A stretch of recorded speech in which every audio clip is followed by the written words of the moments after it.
Добар ден на сите почитувани представници на минувите, почитувани граѓани. Социјалдемократскиот сојуз на Македонија продолжува со вистинска грижа и поддршка на земјоделците и земјоделството.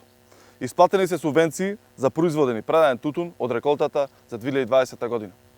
На сметките на над 28.000 тутунопроизводители се уплатени субвенции од 1,7 милиарди денари. Оваа поддршка доаѓа во вистински момент за тутунарите, кои стартуваат со новата производствена сезона. Трудот на земјоделците се цени и се плаќа. Од почетокот на годината, по различни основи се исплатени речиси 3,5 милиарди денари. Во тек аплицирањето за новата програма за финансиска поддршка на земјоделството за 2021 година. До сега се понесени речиси 46.000 апликации, а рокот за понесување на барањата е продолжен до 31 јуни оваа година. И покрај пандемијата, која предизвика здравствена и економска криза, продолжуваме со транспарентна и неселективна исплата на поддршката за македонското земјоделство. Благодарам.